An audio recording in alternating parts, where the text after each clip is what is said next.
What's happening, everybody? I'm Allie Burns from Picks Parlays, and I got some NHL action and a free pick to join it. Use the promo code SHOT, SHOT, saves you 20% off the entire picksandparlays.net site. The Avalanche are at the Canucks this Wednesday, November the 17th, and I've got NHL expert Nick Parsons from the Insiders Room here to give us the free pick. What's happening, Nick?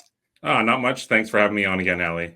Of course, man. You're pretty good at this, so I like to keep you around. I like to keep you around.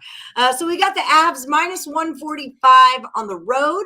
The total on this one is 6. Canucks have not been the best looking team in the whole wide world, but that kind of makes me curious. Why is this Avs total or Avs line a minus 145? Enlighten me, Nick. What am I going to do here? Yeah, I mean, it's not the biggest card here on Wednesday, Allie.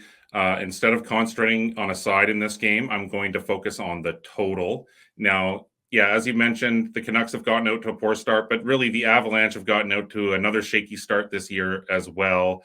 Now, Colorado is 6-5-1. Vancouver is 5-9-1. The Avalanche, I think, should probably be back in the playoffs at the end of the year, but it appears like Vancouver definitely has more questions than answers this season.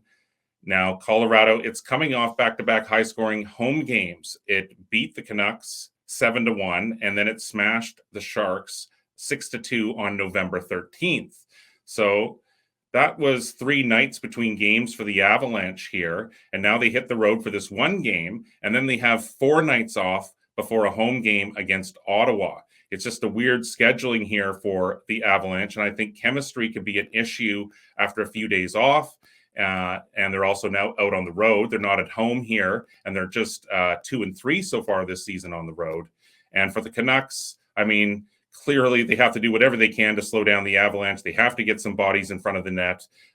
Vancouver only averages 2.50 goals per game this season. That ranks 26th. It's just 2-4-1 at home as well.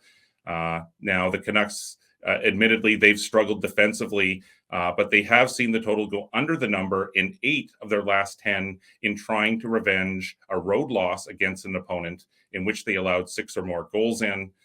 So that's my read here, Allie. These teams played to a high-scoring game in Colorado just last week, but I think the value is swung the other way as far as the total is concerned now that they're up here in Canada, north of the border. So that's my official call. I'm rolling with the under between the Canucks and Avs on Wednesday night. Well, I am not going to disagree with you when you tell me what to pick in hockey, because that is your jam, my friend. It's your bread and your butter. And I know you've really been NBA and college hoops so far this season over at picksandparlays.net. Why don't you tell our viewers what you've got lined up over there for the rest of the week? It is. And so we'll be coming back on Wednesday with a big 10-star NBA play. We've gotten out to a 23-11 start in the NBA. We've gotten out to a 9-2 start in college basketball. So make sure you look for all of our hardwood picks under the Insiders Room over at picksandparlays.net. Beautiful. And until you make it over there, let's roll with the Avs and the Canucks going under 6 goals on Wednesday night. Thanks, Nick.